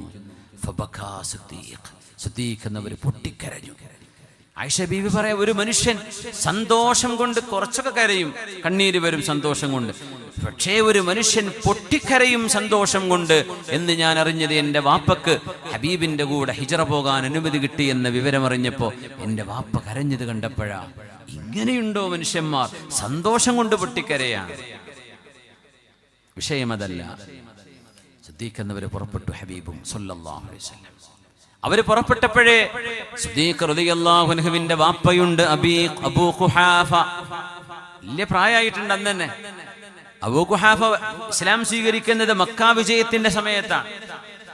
ഈ സംഭവം നടന്നൊരു 10 കൊല്ലം, ഒരു 9 കൊല്ലം കഴിഞ്ഞതിന് ശേഷം. നല്ല പ്രായമുണ്ട്. അപ്പോ അബൂ ഖുഹാഫ ചോദിച്ചു, മക്കളെ, അബൂബക്കർ പോയോ? ആ വാപ്പ ഉപ്പ പോയിട്ടുണ്ട്. പോയല്ലേ? പോയിട്ടുണ്ട്. എല്ലാ പൈസ എടുത്ത് കൊണ്ടുപോയിട്ടുണ്ടാകുമല്ലേ? അപ്പൊ അസ്മാ ബീവി പറഞ്ഞു, വാപ്പങ്ങൾ പോയിരിക്കും, ഞാനിപ്പോ വരാം. വാപ്പയെ എവിടെയോ കൊണ്ടുപോയി ഇരുത്തിയിട്ട് അസ്മാ ബീവി റളിയല്ലാഹു അൻഹ, അന്ന് ഗർഭിണിയാണ്, അവരറിയണം, 9 മാസം 10 മാസം ആവാറായിട്ടുണ്ട്. മഹദി റളിയല്ലാഹു അൻഹ അന്ന് മക്കയിലാണ്. അങ്ങനെ കുറേ ചെരൽക്കല്ല്, ചെറിയ ചെറിയ കല്ലുകൾ കുറേ എടുത്തു കൊണ്ടുവന്നു. അന്ന് ശ്രദ്ധിക്കുന്നവര് നാണയം സൂക്ഷിക്കുന്നത് ഒരു മുള പോലത്തെ ഒരു വീടിന്റെ, നമ്മളൊക്കെ ഓട് ഇറക്കി വെച്ചിരുന്ന ഓട് വീടുകൾ താഴേക്ക് ഇറക്കൂലേ, ഒരു കഴുക്കൂല എന്തിനു പറയല്, ആ ഒരു മരത്തിന്റെ ഒരു ഉള്ളുപൊള്ളയായ ഒരു മരത്തിന്റെ ഉള്ളിലാണ് അത്ര എന്ന് പൈസ ഇട്ട് വെക്കാറുള്ളത്. ഒരു മുള പോലെ സങ്കല്പിച്ചാൽ മതി. അസ്മാ ബീവി അതിൽ മുഴുവൻ ചരൽക്കല്ല് കൊണ്ടുപോയി നിറച്ചിട്ട്, പാപ്പാ ശ്രദ്ധിക്കുന്നവര് നിങ്ങൾക്ക് ആവശ്യമുള്ള പൈസ ഒക്കെ അവിടെ വെച്ചിട്ട് തന്നെ പോയത്, കണ്ടോളൂ എന്ന് പറഞ്ഞ് അതാണ് കുലുക്കി കൊടുത്തു. അപ്പൊ അങ്ങനെ പൈസ ഇളകണ പോലെ സൗണ്ട് കേട്ടപ്പോ സമാധാനായി എന്ന് പറഞ്ഞു. സത്യത്തിൽ കുടുംബത്തിന് വേണ്ടി ഒന്നും ശ്രദ്ധിക്കുന്നവരുടെ ബാക്കി വെച്ചില്ലായിരുന്നു, മുഴുവൻ കല്ലായിരുന്നു. വാപ്പയെ ചീത്ത പറയണ്ടെന്ന് വിചാരിച്ചിട്ട് വല്യപ്പാനെ സമാധാനിപ്പിക്കാൻ, അബൂ ഖുഹാഫയെ സമാധാനിപ്പിക്കാൻ അസ്മാ ബീവി ചെയ്ത പണിയാണത്. ഇത് ശ്രദ്ധിക്കുന്നവരുടെ ഈമാന. നമ്മളോട് അങ്ങനെ എല്ലാ പൈസ എടുത്തുകൊണ്ടുപോയി പള്ളിക്കും മദ്രസക്കും എത്തിങ്ങാനും കൊടുക്കണമെന്ന് ദീൻ പറയൂല. എന്തേ? നമുക്ക് അങ്ങനെയുള്ളൊരു ക്ഷമൊന്നും നമ്മളെ കൊണ്ട് പറ്റൂല. ഉമറന്നവർക്ക് പറ്റിയിട്ടില്ലല്ലോ. ഉമറന്നവർ പകുതിയല്ലേ കൊണ്ടുപോയി കൊടുത്തത്. നിസ്ഫു മാലി യാ റസൂലല്ലാഹ്, അങ്ങനെ അവർ പറഞ്ഞില്ലേ. സിദ്ദീഖെന്നവരെ തോൽപ്പിക്കാൻ കഴിയൂല കേട്ടോ, കഴിയൂല. എന്തേ സിദ്ദീഖേ നിങ്ങൾ അങ്ങയുടെ വീട്ടുകാർക്ക് എന്താണ് സിദ്ദീഖേ നിങ്ങൾ ബാക്കി വെച്ചത്? ഖാല അല്ലാഹ വറസൂല, അല്ലാഹുവിനെയും അവന്റെ റസൂലിനെയും ഞാൻ ബാക്കി വെച്ചിട്ടുണ്ട് നബിയേ. ഒന്നും എന്റെ വീട്ടുകാർക്ക് ബാക്കി വെച്ചില്ല. അതോ അന്നത്തെ ഏറ്റവും വലിയ കച്ചവടക്കാരനും മുതലാളിയുമായിരുന്ന സിദ്ദീഖ് റളിയല്ലാഹു എല്ലാം ദീനു കൊടുത്തു. ഉസ്മാന്റെ ഉപ്പ അങ്ങനെയായിരുന്നു എന്ന് പറഞ്ഞു, വലിയ ദാനശീലമുള്ള ആളായിരുന്നു. മാഷാ അല്ലാഹ്. നമ്മുടെ അബ്ദുറഹ്മാൻ ഹാജി മർഹൂം കെ എം എന്നാ പറയല്ലേ അവരെ, K M Abdurahman Haji, K B എന്നോ, ബി കെ അള്ളാഹുർക്ക് സ്വർഗം നൽകി അനുഗ്രഹിക്കട്ടെ. അങ്ങനെ ഉണ്ടാവും ഒരുപാട് മഹാന്മാർ. സമ്പത്തുണ്ടായി ജീവിച്ചു, മരിച്ചു പോകുമ്പോൾ ഒന്നുമില്ല, എല്ലാം ദാനം ചെയ്ത് ദാനം ചെയ്ത് ദാനം ചെയ്ത്. ഇത് വലിയ ഈമാനാണ്. അവരെ കുറിച്ചാണ് ഈ പറയുന്നത്. هم الذين لا يسترقون ولا يكتوون ولا يتطيرون وعلى ربهم يتوكلون. അല്ലാഹുവിലേക്ക് മുഴുവൻ പരമേൽപ്പിക്കുകയാണെങ്കിൽ ഫവല്ലാഹി ലൗ തവക്കൽതും അലല്ലാഹി ഹഖ്ഖ തവക്കുലിഹി ലറസഖകും കമാ യർസുഖു ത്വയ്ർ തഗ്ദു ഖിമാസൻ വതറൂഹു ബിതാന. അള്ളാഹുവിനെ തന്നെയാണ് സത്യം. നിങ്ങൾ ഓരോരുത്തരും അള്ളാഹുവിനെ മനസ്സിലാക്കേണ്ട വിധം മനസ്സിലാക്കുകയും അള്ളാഹുവിനെ പരമേൽപ്പിക്കേണ്ട വിധം കാര്യങ്ങളെ അള്ളാഹുവിനെ ഏൽപ്പിക്കുകയും ചെയ്യുകയാണെങ്കിൽ, പക്ഷികൾക്ക് ഭക്ഷണം കൊടുക്കുന്ന പോലെ അള്ളാഹു നിങ്ങൾക്ക് തരുമായിരുന്നു. അവരവരുടെ കൂടുകളിൽ നിന്ന് രാവിലെ നേരം വയറൊട്ടിയിട്ട് നടന്നു പോകുന്ന, പാറിപ്പോകുന്ന പക്ഷികൾ എവിടെയാണ് അവരുടെ ഭക്ഷണമെന്ന് പോലും അവർക്കറിയില്ല. ഒരു ഫ്രിഡ്ജില്ല, ഒരു സ്റ്റോറേജ് ഉണ്ടോ പക്ഷികൾക്ക്? സ്റ്റോർ റൂം ഉണ്ടോ പക്ഷികൾക്ക്? കുക്ക് ചെയ്യാൻ കിച്ചണുണ്ടോ? എവിടെയാണ് നാളത്തെ ഭക്ഷണം എന്നറിയാതെയാണ് നമുക്ക് ചുറ്റുമുള്ള മരങ്ങളിൽ ഈ നേരത്ത് പക്ഷികൾ കിടന്നുറങ്ങുന്നത്. രാവിലെ എഴുന്നേറ്റ് വയറൊട്ടി ഖിമാസ്വാ, ഒട്ടിയ വയറുമായി അവകൾ പറന്നു പോകുന്നു. അസ്തമയമാകുമ്പോൾ അവകൾ തിരിച്ചു പറക്കും കൂടുകളിലേക്ക്. എല്ലാവർക്കും ഭക്ഷണം കിട്ടിയിരിക്കും, വയറ് നിറച്ചിട്ടാണ് അവകൾ തിരിച്ചു വരുന്നത്. ആ പക്ഷികളുടെ എണ്ണം അല്ലാഹുവിനെ അറിയൂ. നമ്മൾ കാണാത്ത എത്ര പക്ഷികളുണ്ട് ഇവിടെ, എത്ര ജീവജാലങ്ങളുണ്ട്. എല്ലാവർക്കും ഭക്ഷണം കൊടുക്കുന്നവനെ അല്ലാഹുവേ, പടച്ച തമ്പുരാൻ നിങ്ങളുടെ വിഷയം അങ്ങനെ ഏറ്റെടുത്ത് നടത്തുമായിരുന്നു. നിങ്ങൾ വേണ്ട വിധം അല്ലാഹുവിനെ ഏൽപ്പിക്കുകയാണെങ്കിൽ. നമ്മൾ ഏൽപ്പിക്കുന്നത് ഡോക്ടറെ കയ്യിലാണ്, ഹോസ്പിറ്റലിലാണ് നമ്മൾ ഏൽപ്പിക്കുന്നത് നമ്മുടെ കാര്യം. മക്കളുടെ ജോലിയിൽ, ബാങ്ക് ബാലൻസിൽ, നമ്മുടെ ബിസിനസ്സിൽ, അതൊക്കെ നമ്മുടെ തവക്കുല്. പൈസ കയ്യിൽ തീർന്നു നോക്കിയാൽ തീരും തവക്കുല് ഈമാനൊക്കെ. അതുവരെ ഭയങ്കര തവക്കുലായിരിക്കും. ജോലി പോയാൽ തളരും നമ്മള്, അല്ലേ? ജോലി നഷ്ടപ്പെട്ടു പോയാൽ തളരാൻ. അല്ലാഹു ഹുവർ റസ്സാഖു ദുൽ ഖുവ്വത്തിൽ മതീൻ. എന്റെ റബ്ബ് റിസ്ക് നൽകുന്നവനാണ്. ഒരു വാതിൽ അടഞ്ഞു പോയാൽ മറ്റൊരു വാതിൽ, അതിലേറെ വാതിലുകൾ തുറന്നു തരാൻ എന്റെ റബ്ബിന് കഴിയും എന്ന് മനസ്സുകൊണ്ട് എത്ര പേർക്ക് വിശ്വസിക്കാൻ കഴിയുന്നുണ്ട്? അതല്ലേ നമ്മുടെ ഈമാൻ. വഅലാ റബ്ബിഹിം യതവക്കലൂൻ. നമ്മൾ പഠിക്കണം, സർട്ടിഫിക്കറ്റ് വേണം, വിദ്യാഭ്യാസം വേണം, ക്വാളിഫിക്കേഷൻ വേണം, അധ്വാനിക്കണം, ശരിക്കും നമ്മൾ ത്യാഗം ചെയ്യണം. എന്നാൽ വഅലല്ലാഹി ഫത്ഹുൽ അബ്വാബ്, വാതിലുകൾ തുറന്നു തരുന്നത് അല്ലാഹു ചെയ്യുന്ന പണിയാണ്. അത് സർട്ടിഫിക്കറ്റ് അല്ല ചെയ്യുന്നത്, അത് നമ്മുടെ എംപ്ലോയർ അല്ല, നമ്മുടെ മുതലാളിയല്ല, നമ്മുടെ ഏമനല്ല, ഭരണകൂടങ്ങളല്ല, അല്ലാഹുവാണ് ഓരോരുത്തർക്കും ഭക്ഷണം നൽകുന്നത് എന്ന് മുസ്ലിമീങ്ങളിൽ എത്ര പേര് മനസ്സറിഞ്ഞ് ബോധിച്ചിട്ടുണ്ട്? അപ്പോഴല്ലേ നമ്മുടെ ഈമാൻ ശരിയാവുള്ളൂ. വഅലാ റബ്ബിഹിം യതവക്കലൂൻ. അല്ലാഹുവിനെ കാര്യങ്ങൾ നിങ്ങൾ ഏൽപ്പിക്കണമേ. ഹബീബിന്റെ ദർസ് കേൾക്കാൻ വന്ന സ്വഹാബി ഒട്ടകത്തെ കെട്ടിയിടണോ നബിയെ? ഞാൻ കെട്ടിയിടാതെ അല്ലാഹുവിനെ ഏൽപ്പിച്ചിട്ട് സദസ്സിലേക്ക് വരയണമോ എന്ന് ചോദിച്ചപ്പോഴാണ് ഹബീബ് പറഞ്ഞത്, യഅഖിൽഹാ വതവക്കൽ അലല്ലാഹ്. ഒട്ടകത്തെ കെട്ടിയിട്, എന്നിട്ട് അള്ളാഹുവിനെ ഭരമേൽപ്പിച്ചിട്ട് ഇങ്ങോട്ട് വാ. കെട്ടിയിട്ട ഒട്ടകമാണെങ്കിലും ഒരു കുട്ടിക്കതിനെ അഴിച്ചുവിടാം. കെട്ടിയിട്ട ഒട്ടകമാണെങ്കിലും അതിന്റെ കെട്ടഴിഞ്ഞു പോകാം. നീ കെട്ടിയിടണം, നിന്റെ വാഹനം പാർക്ക് ചെയ്യണം. അത് ചെയ്യാതെ അള്ളാഹനെ ഏൽപ്പിക്കുക എന്നതല്ല തവക്കുൽ. അതിനെ തവാക്കുൽ എന്നാണ് പറയുന്നത്. മുഅ്മിനീങ്ങൾ തവക്കുൽ ചെയ്യണം, തവാക്കുലല്ല. തവാക്കുൽ എന്ന് പറഞ്ഞാൽ ഒരു പണിയും ചെയ്യാതെ അള്ളാഹ് ചെയ്തു തരുമെന്ന് പ്രതീക്ഷിച്ചിരിക്കലാണ്. അതുകൊണ്ടാണ് മദീന പള്ളിയിൽ ദിക്ർ ചൊല്ലാനെന്ന് പറഞ്ഞു ഹലക്ക കൂടിയിരുന്ന ഒരു കൂട്ടം ചെറുപ്പക്കാരെ ഉമർ റളിയല്ലാഹു അൻഹു അവർ ജോലി എടുക്കുന്നില്ല എന്നറിഞ്ഞപ്പോൾ കയ്യിലുള്ള വടിയെടുത്ത് പേടിപ്പിക്കുകയും, നിങ്ങൾക്ക് തോന്നുന്നുണ്ടോ ആകാശം സ്വർണവും വെള്ളിയും നാണയങ്ങൾ ഇങ്ങനെ ആകാശത്ത് താഴെ വീഴുമെന്ന് തോന്നുന്നുണ്ടോ? പോയി ജോലിയെടുക്കണം, നിങ്ങൾ മറ്റുള്ളവർക്ക് ഭാരമായി ജീവിക്കരുത്, അധ്വാനിക്കണമെന്ന് പറഞ്ഞ് ആ കൂടിയിരുന്ന ചെറുപ്പക്കാരെ ഒരു സംഘം ആളുകളെ ഉമർ എന്നവർ മദീന പള്ളിയിൽ നിന്ന് ഓടിച്ചിട്ടുണ്ട്. അധ്വാനിക്കണം എന്ന് പറഞ്ഞു. വെറുതെ ആളുകൾക്ക് ഭാരമാവരുത്. അമാ സമിഅ്തും, നിങ്ങൾക്കറിയില്ലയോ, അന്നസ്സമാഅ ലാ തുംതിറു ദഹബൻ വലാ ഫിദ്ദ, സ്വർണവും വെള്ളിയും നാണയങ്ങളും നോട്ടുകളും ആകാശത്ത് താഴെ വീഴില്ലല്ലോ. അധ്വാനിക്കണ്ടേ? മനുഷ്യർക്ക് മനുഷ്യരുടെ കയ്യിലൂടെയാണ് അല്ലാഹു ഇതിന്റെ സംവിധാനം ചെയ്തിട്ടുള്ളത്. അതിന് അധ്വാനിക്കണം. പക്ഷേ അധ്വാനിച്ചാലും അല്ലാഹുവേ കാര്യങ്ങൾ നടത്തിത്തരുന്നത് നീയാണ് റബ്ബേ. ഗുളിക കുടിച്ചാലും അരിഷ്ടം കഴിച്ചാലും മരുന്ന് കഴിച്ചാലും ഏതെല്ലാം ചികിത്സ തേടിയാലും സർജറി നടത്തിയാൽ പോലും അല്ലാഹുവേ അദ്ഹിബിൽ ബഅസ റബ്ബന്നാസ് ഇശ്ഫി അൻത ശാഫി, പടച്ചവനെ നീയാണ് ഷാഫിയായവൻ, നീയാണ് ശിഫ നൽകുന്നവൻ. ലാ ശിഫാഅ ഇല്ലാ ശിഫാഉക, നീ നൽകുന്ന ശിഫയല്ലാതെ ശിഫ ഇല്ല റബ്ബേ. ഇതാണ് നമ്മുടെ ഈമാൻ. നമുക്ക് അങ്ങനെ തോന്നാറുണ്ടോ? നമ്മൾ ഡോക്ടറുടെ കയ്യിലും കൊടുക്കല, ഡോക്ടറെ കണ്ട പഠിച്ചവനേത് പഠിച്ചവനാണോ എന്നല്ലേ. ഡോക്ടർമാർക്ക് പോലും അസുഖം വന്നാൽ ആരാണ് ശിഫയാക്കുന്നത്? മരുന്നാണ് ശിഫയാക്കുന്നത് എന്ന് വെച്ചാൽ അങ്ങനെ സങ്കല്പിച്ചു നോക്കൂ. ഡോക്ടറാണ് മരുന്നാണ് ശിഫ നൽകുന്നതെങ്കിൽ എല്ലാ രോഗത്തിനും ഇവിടെ മരുന്നുണ്ടല്ലോ. ഇപ്പൊ ഏകദേശം ഒട്ടുമിക്കത്തിനും ക്യാൻസറിന് കുറച്ച് കാര്യങ്ങൾക്ക് കുറവാണ്, അലോപ്പതിയിൽ കുറവാണ്, വേറെ മരുന്നുകളൊക്കെ വേറെ യുനാനിയിലും അല്ലാത്തതിലും ഒക്കെ കിട്ടുകയും ചെയ്യും. ഓക്കെ, ഏത് രോഗത്തിനും പിന്നെ മരുന്ന് കൊടുത്താൽ രോഗം മാറണ്ടേ? അത് മാറുന്നില്ലല്ലോ. ചില രോഗങ്ങൾ മാറുന്നില്ല. ഡോക്ടർമാരെന്താ പറയാ?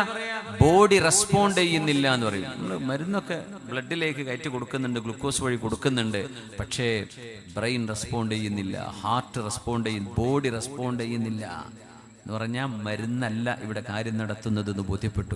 മരുന്നാണ് കാര്യം നടത്തുന്നതെങ്കിൽ ഏത് രോഗത്തിനും അതിന്റെ മരുന്ന് കൊടുത്താൽ അത് ശിഫയാവണം. അതൊരു കാരണം മാത്രമാണ്, അതൊരു സബബ് മാത്രമാണ്.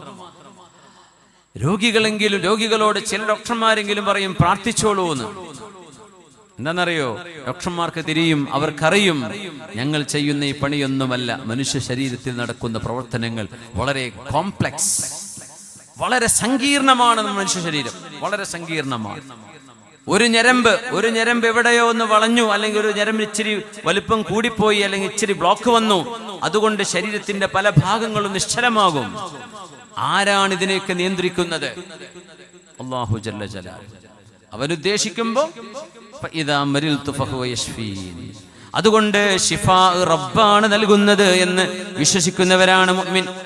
അവരുടെ തവക്കുൽ അല്ലാഹുവിലാണ്. മരുന്ന് കഴിക്കുമ്പോഴും അവരുടെ തവക്കുൽ അല്ലാഹുവിലാണ്. ജോലി ചെയ്യുമ്പോഴും അവരുടെ തവക്കുൽ അല്ലാഹുവിലാണ്. അവർ ബിസിനസ് ചെയ്യുമ്പോഴും എൻ്റെ റബ്ബാണ് കാര്യങ്ങൾ ചെയ്തു തരുന്നത്. വഅലാ റബ്ബിഹിം യതവക്കലൂൻ. അല്ലാഹുവിലേക്ക് കാര്യങ്ങൾ പരമേൽപ്പിക്കുന്നവരാണവർ. അങ്ങനത്തെ ആളുകളാണ് 70,000-ഓളം ആളുകൾ ഒരു വിചാരണയുമില്ലാതെ സ്വർഗത്തിലേക്ക് പോകുന്നവർ. ഹുമുല്ലദീന ലാ യസ്തർഖൂൻ. എനിക്ക് മന്ത്രിച്ചു തരണേ എന്ന് ആവശ്യപ്പെടാത്തവര്. ആവശ്യപ്പെടാതെ ഒരാൾക്ക് ചെയ്തു കൊടുക്കാം. ആയിഷ ബീവി റളിയല്ലാഹു അൻഹ റുഖ്യ ചെയ്തു കൊടുത്തിട്ടുണ്ട്. സ്വഹാബിമാർ ആവശ്യപ്പെട്ടിട്ട് ചെയ്തു കൊടുത്തിട്ടുണ്ട്, ആവശ്യപ്പെടാതെയും ചെയ്തു കൊടുത്തിട്ടുണ്ട്. അബൂ സഈദ് അൽ ഖുദ്രി റളിയല്ലാഹു അൻഹുവിന്റെ ഹദീസ് സ്വഹീഹുൽ ബുഖാരിയിലെ ഹദീസല്ലേ? ഇമാം ബുഖാരി തങ്ങൾ ഉദ്ധരിച്ചില്ലേ? മന്ത്രി ചൂതിയിട്ട് പാമ്പ് കടിച്ച ഒരാൾക്ക് ശിഫ കിട്ടിയ ചരിത്രം ഇമാം ബുഖാരി ഉദ്ധരിച്ച സ്വഹീഹുൽ ഹദീസല്ലേ? അബൂ സഈദ് അൽ ഖുദ്രി റളിയല്ലാഹു അൻഹും സ്വഹാബികളും ഒരു നാട്ടിലൂടെ പോകുമ്പോൾ ആ നാട്ടുകാർ പിശുക്കന്മാരായിരുന്നു. പിശുക്കന്മാരായ നാട്ടുകാർ. ആ യാത്രക്കാർക്ക് വെള്ളമോ ഭക്ഷണമോ ഒന്നും അവർ കൊടുത്തില്ല. എൻ്റെ ഇസ്ലാമിന്റെ രീതി എന്താണെന്നറിയോ? ഒരു നാട്ടിൽ യാത്രക്കാരെത്തിപ്പെട്ട, അപ്പൊ വെള്ളിപ്പാടിയിലൂടെ ഒരു യാത്രാ സംഘം പോകുന്നുണ്ടെന്ന് വിചാരിക്കുക. ഇപ്പോഴത്തെ ഒരു റോഡ് സംവിധാനങ്ങളൊന്നും അല്ല. ഒരു വഴിയിലൂടെ ഇങ്ങനെ കടന്നു പോകും. ഓരോ നാട്ടിലും ഒരു ക്യാമ്പ് ചെയ്തു പോകും. നമ്മുടെ മഹല്ലിലെത്തിയാൽ ആ യാത്രക്കാർക്ക് ചെയ്തു കൊടുക്കാൻ പറ്റുന്ന സൗകര്യങ്ങൾ നമ്മൾ ചെയ്യണമെന്നാണ്. സക്കാത്തിന്റെ അവകാശികളാണ് യാത്ര തുടരാൻ കഴിയാതെ വിഷമിച്ചു പോകുന്ന യാത്രക്കാർ. വബിനിസ്സബീൽ, അവർക്ക് സക്കാത്ത് കൊടുക്കാൻ പറ്റുന്നതാണ്. നാട്ടുകാരെന്ത് ചെയ്യണം? അവരവരുടെ നാട്ടിൽ എത്തിപ്പെടുന്ന വഴിതെറ്റിപ്പോവുകയോ യാത്ര തുടരാൻ കഴിയാതെ രേഖകൾ പൈസ നഷ്ടപ്പെട്ടു പോവുകയോ ചെയ്യുന്ന ജെന്യുവിൻ കേസുകൾ, തട്ടിപ്പുകൾ നമ്മൾ മാറ്റിവെക്കുക, അത് എല്ലായിടത്തും ഉണ്ടാവും. ജെന്യുവിനായിട്ടുള്ള ഈ കേസുകളെ ഓരോ മഹല്ലും ഏറ്റെടുക്കണം എന്നാണ്. മൂസാ നബി അലൈഹി ഇസ്ലാമിന്റെയും ഖദർ നബിയുടെയും ചരിത്രത്തിൽ അതാണ് പറയുന്നത്.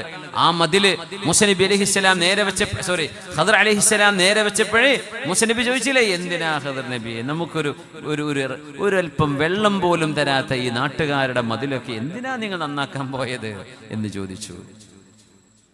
അപ്പോഴാണ് ആ മതിലിന്റെ താഴെ കിടക്കുന്ന നിധിയെക്കുറിച്ച് ഖദർ അലൈഹി ഇസ്ലാം പറഞ്ഞു കൊടുക്കുന്നതും ആ ചരിത്രങ്ങളൊക്കെ. എന്തേ? ഒരു നാട്ടുകാരുടെ ബാധ്യതയാണെന്ന് അബൂ സഈദ് അൽ ഖുദ്രി തങ്ങൾ പറയാം. അബൂ സഈദ് ഖുദ്രി എന്ന സ്വഹാബി നമുക്ക് മറക്കാൻ പറ്റൂല. നമ്മുടെ നാട്ടുകാരനായ ചേരമാൻ പെരുമാൾ, ചക്രവർത്തി പെരുമാൾ താജുദ്ദീൻ റളിയല്ലാഹു തആല അൻഹു എന്ന സ്വഹാബി കേരളത്തിൽ നിന്ന് പോയി നബിന്റെ അടുത്ത് പോയി സ്വഹാബിയായി വന്ന ഒരു സ്വഹാബി ഉണ്ട് നമുക്ക്. ചേരമാൻ പെരുമാൾ, ചക്രവർത്തി പെരുമാൾ എന്ന് പറഞ്ഞ താജുദ്ദീൻ റളിയല്ലാഹു അൻഹു കേരളത്തിൽ നിന്ന് പുറപ്പെട്ടതാ. കേരളത്തിലേക്ക് തിരിച്ചു വരാൻ വേണ്ടി അദ്ദേഹം കപ്പൽ കയറാൻ വേണ്ടി സലാലയിലെത്തി. സൗദി അറേബ്യയിൽ നിന്ന് ഒമാനിന്റെ ഇങ്ങറ്റം, അന്ന് യമനിന്റെ ഭാഗമാണ് സലാലയിലെത്തി. സലാലയിൽ നിന്ന് നേരെ കടൽ മുറിച്ചു കടന്നാൽ ബോട്ട് എത്തുന്നത് കോഴിക്കോടടുത്ത് പയ്യോളിയിലാണ്. അങ്ങോട്ട് വരന്റെ ബോട്ടിൽ കയറി കേരളത്തിലേക്ക് വന്ന് ഞാൻ ദഅവത്ത് ചെയ്യട്ടെയോ എന്ന് നബി തങ്ങളോട് സമ്മതം ചോദിച്ചു പോരുമ്പോഴാണ് മഹാനവറുകൾക്ക് രോഗം ബാധിക്കുന്നതും സലാലയിൽ വെച്ച് വഫാത്താകുന്നതും. മഹാന്റെ ഖബർത്ത സലാലയിലുണ്ട്, ഒമാനിലുണ്ട്. അവിടെ പോയ ആളുകൾക്ക് കാണാൻ കഴിയും. താജുദ്ദീൻ തങ്ങൾ മഹാനവറുകൾ നബി തങ്ങളുടെ അടുത്ത് വന്നു എന്ന് പറയുന്ന ഹദീസ് റിപ്പോർട്ട് ചെയ്തത് അബൂ സഈദ് അൽ ഖുദ്രി തങ്ങളാണ്. ഈ സ്വഹാബിയാണ് മന്ത്രി ചൂതി കൊടുത്ത റുഖിയയുടെ ചരിത്രം പറയുന്നത്. സ്വഹീഹുൽ ബുഖാരിയിൽ ഉദ്ധരിച്ചിട്ടുള്ള ഹദീസ് അങ്ങനെയാണ്. അപ്പൊ അവര് പറഞ്ഞു, അപ്പൊ സയ്യിദുൽ ഖൗം, ആ ഗോത്രത്തലവിന് പാമ്പ് കടിയേറ്റിട്ടുണ്ടായിരുന്നു, തേളുകുത്തിയിരുന്നു. അപ്പൊ അവര് ചോദിച്ചു, നിങ്ങള് ആരെങ്കിലും മന്ത്രി ചൂതുന്നവരുണ്ടോ? അബൂ സഈദ് അൽ ഖുദ്രി തങ്ങൾ പറഞ്ഞു, ആ ഉണ്ട്. ഞങ്ങളുടെ പാമ്പ് കടിയേറ്റ് കിടക്കുന്ന ഞങ്ങളുടെ ഗോത്ര നേതാവിനൊന്ന് മന്ത്രി ചൂതി കൊടുക്കുമോ എന്ന് ചോദിച്ചു. അവര് കാഫിറുകളാണ്. ഈ മസ്അല വെച്ചുകൊണ്ട് ഫത്ഹുൽ ബാരിയിൽ അടക്കം ആലിമീങ്ങൾ, മുഹദ്ദിസുകൾ, ഹദീസ് വ്യാഖ്യാതാക്കൾ ചർച്ച ചെയ്യും. ഒരു മുസ്ലിം അല്ലാത്ത ഒരാൾക്ക് മന്ത്രി ചൂതി കൊടുക്കാൻ പറ്റുമോ ഇല്ലയോ? പറ്റുമെന്നാണ്, ജായിസാണെന്നാണ്. കാരണം അബൂ സഈദ് അൽ ഖുദ്രി തങ്ങൾ ചെയ്തു കൊടുത്തത് കാഫിരീങ്ങൾക്കാണ്. അപ്പൊ പറഞ്ഞു, നിങ്ങൾ എന്തായാലും പിശുക്കന്മാരാണ്, ഞങ്ങൾക്ക് വഴിയാത്രക്കാരൻ, ഞങ്ങൾക്ക് ഭക്ഷണമില്ല, ഞങ്ങൾക്കൊരു കൂട്ടം ആടുകൾ, ഒരു 8-10 ആടുകളെങ്കിലും നിങ്ങൾ തരുമെങ്കിൽ ഞങ്ങൾ ഊതിത്തരാന്ന് പറഞ്ഞത്. അതൊരു നിർബന്ധ സാഹചര്യം കൊണ്ട് പറഞ്ഞതായിരുന്നു. അല്ലെങ്കിൽ ഒരു ചികിത്സയ്ക്കും അങ്ങനെ കണക്ക് പറയുകയോ അല്ലെങ്കിൽ കാശ് നിർബന്ധിക്കുകയോ ചോദിക്കുകയോ വാങ്ങിക്കുകയോ ചെയ്യരുത് എന്നാണ് ദീനിന്റെ കാഴ്ചപ്പാട്. അങ്ങനെയാണ്. ഹദിയ തന്നാൽ സ്വീകരിക്കാം, ഇത്ര പൈസ തന്നാലേ നിങ്ങളുടെ സിഹർ ഒഴിവാക്കണമെങ്കിൽ 10 ലക്ഷം ചെലവാകും. എവിടെ നിന്നാണ് ഈ 10 ലക്ഷത്തിന്റെ കഥ വരുന്നത്? 5 ലക്ഷം ചെലവാകും, 1 ലക്ഷം ചെലവാകും, 50,000 ചെലവ്, പല കഥയും പറയും. അത് അവിടുത്തെ കുട്ടിയെ കൊടുക്കുക, എവിടെ കൊടുക്കാണ്? പച്ചയടി കുലൂന അംവാലന്നാസി ദുൽമൻ വബുഹ്താനൻ. മനുഷ്യന്മാരുടെ പൈസ ഊറ്റിയെടുത്തിട്ട് സാധുക്കളല്ലേ എങ്ങനെയെങ്കിലും ആവട്ടെ എന്ന് വിചാരിച്ച് കൊടുക്കും ചെയ്യും. അങ്ങനെ ജനങ്ങളുടെ പച്ചമാംസം തിന്നുന്ന എത്രയോ ആളുകളുണ്ട്. അള്ളാഹുവിന്റെ ശർറിന്ന് കാത്തുരക്ഷിക്കട്ടെ. കാരണം ഇത് അള്ളാഹുവിന്റെ വജ്ഹിന് വേണ്ടി ചെയ്യുമ്പോൾ അള്ളാഹു തരുന്ന റബ്ബിന്റെ ഒരു ഫദലാണിത്. ഇത് ഖുർആന്റെ ഫദലാണ്. പുണ്യ നബി തങ്ങളുടെ വായിലൂടെ തങ്ങൾ പഠിപ്പിച്ചു തന്ന അദ്കാറുകളുടെ ദുആഇന്റെ ഫദലാണിത്. സ്വാലിഹായ ഒരു മനുഷ്യൻ ചെയ്യുന്ന സൽക്കർമ്മങ്ങളായ അവരുടെ അമലു സ്വാലിഹാത്തിന് അള്ളാഹു നൽകുന്ന ഒരു കറാമത്താണിത്. അതൊരിക്കലും വിലപേശാനുള്ളതല്ല. പക്ഷേ ഒരു മനുഷ്യൻ അങ്ങനെ ഉപകാരം ചെയ്തു തരുമ്പോൾ, നമുക്ക് വേണ്ടി സമയം ചെലവഴിക്കുമ്പോൾ അയാൾക്കൊരു ഹദിയ നമ്മൾ കൊടുക്കുന്നത് ഒരു മാന്യതയാണ്. അങ്ങനെയല്ലോ, ഒരാൾ അതിനുവേണ്ടി നിങ്ങൾക്ക് വേണ്ടി ഒരു റുഖിയ ചെയ്യാൻ വേണ്ടി നാട്ടിൽ നിന്ന് ഇവിടുന്നോ വണ്ടി വിളിച്ചു വന്നു, എന്നാ ശരി ഉസ്താദെ വളരെ റാഹത്തായി അസ്സലാമു അലൈക്കും വലൈക്കും അസ്സലാം എന്ന് പറഞ്ഞാൽ ആ മനുഷ്യന് വേദന, റബ്ബേ എത്ര പെട്രോൾ അടിച്ചിട്ടാണ് ഞാൻ ഈ വന്നത്, ഒരു 5 പൈസ പോലും ഇതാ പിടിച്ചോളൂ നിങ്ങൾക്ക് ചെലവുണ്ടാവുമല്ലോ എന്ന് വിചാരിച്ച് തന്നില്ലല്ലോ. ഒരു മനുഷ്യന്മാരല്ലേ, അവരുടെ ജബറുൽ ഖാത്തിർ, അവരുടെ മനസ്സിന് വേദന വരാതിരിക്കാൻ ഹദിയ നമ്മൾ കൊടുക്കണം, മാന്യമായത് കൊടുക്കണം, അവർക്ക് അർഹിക്കുന്നത് കൊടുക്കണം. പക്ഷേ ഡിമാൻഡ് ചെയ്യാൻ പാടുള്ളതല്ല. അബൂ സഈദ് ഖുദരി തങ്ങൾ നിർബന്ധിതമായിരുന്നു. കാരണം അവർ പട്ടിണി കടന്നുപോയി. പട്ടിണിയിലാണ് എന്ത് ചെയ്യും? ഞങ്ങൾക്ക് ഭക്ഷണം വേണമെന്ന് പറഞ്ഞൂടെ? അങ്ങനെ പറഞ്ഞതാണ് മഹാനവറുകൾ. എന്നിട്ട് മഹാനവറുകൾ ഈ കാഫിറായ മനുഷ്യൻ പാമ്പ് കടിയോ തേളോ കടിച്ചിട്ട് വിഷം ദേഹത്ത് കയറി കിടക്കുമ്പോ, ബോധമില്ലാണ്ട് കിടക്കുമ്പോ അബൂ സഈദ് ഖുദരി റളിയല്ലാഹു അൻഹു സൂറത്തുൽ ഫാത്തിഹ ഓതി കൊടുത്തു. 3 ഔ 7, 2 അഭിപ്രായങ്ങളും. 3 പ്രാവശ്യം 3 ഫാത്തിഹ ഓതി, അല്ല 7 ഫാത്തിഹ ഓതി കൊടുത്തു. ചുരുക്കി പറഞ്ഞാൽ 7ാമത്തെ ഫാത്തിഹ അങ്ങ് ഓതി കഴിഞ്ഞപ്പോഴേക്കും ഈ മനുഷ്യൻ എഴുന്നേറ്റു. ആടുകളെയും കൊണ്ടാണ് പിന്നെ അവർ മദീനത്തേക്ക് പോയത്. സല്ലല്ലാഹു അലൈഹി വസല്ലം തങ്ങളുടെ അടുത്ത് പോയിട്ട് തങ്ങളോട് പറഞ്ഞു, പൊന്നാര നബിയെ, സഹാബികൾ പറഞ്ഞു, എടുക്കണ്ട, ആടിനെ തുടരുത്. അവരാരും അതിന്റെ പാല് കുടിച്ചില്ല, അവരാരും അതിന്റെ മാംസം കഴിച്ചില്ല, മദീനെത്തുന്നവരെ അവർ തൊട്ടില്ല. അതാണ് സഹാബത്തിന്റെ രീതി. നോക്കണം, അവർ ചോദിച്ചു, ശരിയാണ്, അവർക്ക് ആവശ്യം. സഹാബികൾ പറഞ്ഞു, നമുക്കിത് പറ്റുമോ? നമുക്കത് എടുക്കാൻ പറ്റുമോ? പുണ്യനബി തങ്ങളിത് പൊരുത്തപ്പെടുമോ? തങ്ങൾക്കിത് ഇഷ്ടമാകുമോ? എന്നാ പിന്നെ മദീനയിൽ ചെന്നിട്ടാവാം. അങ്ങനെ മദീനയിലെത്തി പുണ്യനബി തങ്ങളോട് പറഞ്ഞു, നബിയെ ഇങ്ങനെ സംഭവിച്ചു നബിയെ. ഞങ്ങൾ അവരോട് ഡിമാൻഡ് ചെയ്തു, ഞങ്ങൾ അവർക്ക് ഇതാ കുറച്ച് ആടുകളെ തന്നു. തങ്ങൾ പറഞ്ഞു, വമാ അദ്റാക അന്നഹാ റുഖിയ. അബൂ സഈദ് അൽ ഖുദരി, നിങ്ങൾ ചെയ്തത് റുഖിയയായിരുന്നു എന്ന് നിങ്ങൾ എങ്ങനെ അറിഞ്ഞു? അത് മനോഹരമായിരിക്കുന്നുവല്ലോ. വദ്രിബൂ ലീ മിൻഹാ സഹമാ. നിങ്ങൾക്ക് കിട്ടിയ ഹദിയയിൽ, ആ ഓഹരിയിൽ എനിക്കും ഒരു ഓഹരി തന്നോളൂ. നിങ്ങളത് മാംസമായി കഴിക്കുമ്പോൾ 2 കഷ്ണം ഞാനും കഴിച്ചോളാം എന്ന് പറഞ്ഞവരെ സമാധാനിപ്പിക്കാൻ നിബിതങ്ങൾ തങ്ങൾക്കും തന്നോളൂ എന്ന് നിബിതങ്ങൾ പറഞ്ഞുവെന്നാണ് സ്വഹീഹുൽ ബുഖാരിയുടെ റിവായത്ത്. അത് മന്ത്രിച്ചൂതി കൊടുത്തപ്പോൾ ഒരു മനുഷ്യന്റെ വിഷമിറങ്ങി എന്ന് പറയുന്ന ഹദീഥാണ്. ഇത് ബുഖാരി അല്ലെങ്കിൽ വൈഫാന്നെങ്കിലും വാക്കിലൊരു പറയുമായിരുന്നു, അല്ലെങ്കിൽ കെട്ടുകഥയാണെന്ന് പറയാൻ ശ്രമിക്കുമായിരുന്നു. ഇമാം ബുഖാരി തങ്ങൾ ഉദ്ധരിച്ച ഹദീഥാണ്. ഖുർആൻ കൊണ്ട്, ഹദീസ് കൊണ്ട്, ദുആ കൊണ്ട്, അദ്കാറുകൾ കൊണ്ട് മുഅ്മിനായ മനുഷ്യന്റെ വായിലൂടെ ചെയ്യുന്ന നഫസ് കൊണ്ട്, ഊതുന്നത് കൊണ്ട് അല്ലാഹു സുബ്ഹാനഹു വ തആല ശിഫ കൊടുക്കുന്നുണ്ട് എന്നത് ദീനിൽ മുജറബുൻ മഅലൂം, ദീനിൽ അറിയപ്പെട്ട വിഷയമാണ്. അത് മുജറബാൻ, അനുഭവമുള്ള വിഷയമാണ്. ആർക്കും നിഷേധിക്കാൻ പാടുള്ളതല്ല, അതുള്ള വിഷയമാണ്.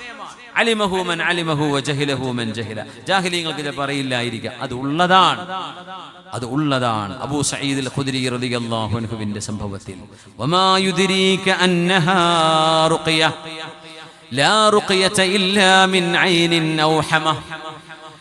മഹാനായ ഹുസൈൻ ഇബ്നു അബ്ദുറഹ്മാൻ അസ്-സുലമി അൽ-കൂഫി തങ്ങളുടെ ചരിത്രത്തിലേക്ക് നമ്മൾ തുടക്കത്തിൽ പറഞ്ഞിടത്തേക്ക് വരാം.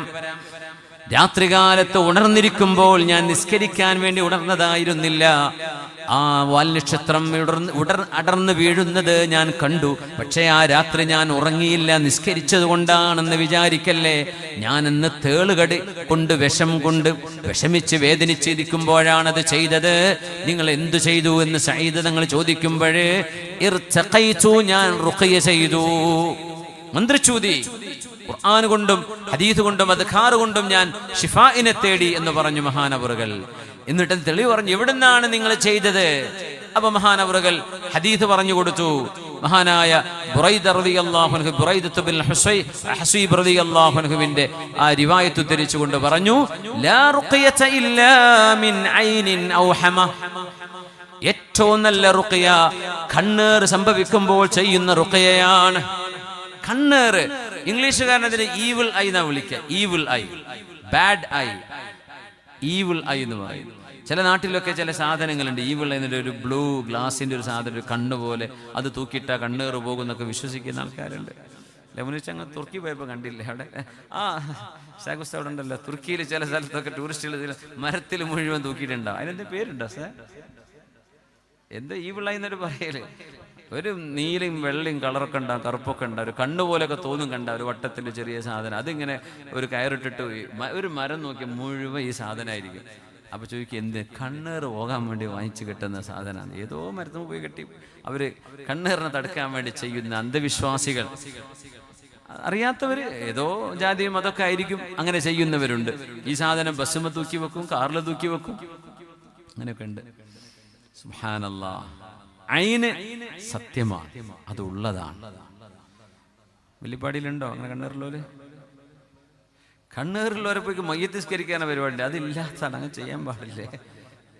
ഏതെങ്കിലും കണ്ണേറുള്ള ആള് പള്ളിയിലൊക്കെ വെറുതെ ഉറങ്ങി കിടക്കും, ബാക്കിൽ പോയിട്ട് അല്ലാഹു അക്ബർ, അവസാനത്തെ തക്ബീറും പോലും ഉണരും ചെയ്യും. അത് അത്ഭുതം. അങ്ങനെ മുഴുവൻ നിസ്കരിച്ച ഒരു ചരിത്രം ഞാൻ കേട്ടിട്ടില്ല. അപ്പോഴേക്കും മൂപ്പര് ഉണരും, ഇവർക്കൊക്കെ അടിയും കിട്ടും. ജീവിച്ചിരിക്കുന്ന എനിക്ക് മയ്യത്ത് നിസ്കരിക്കുകയെന്ന് ചോദിച്ചിട്ട്.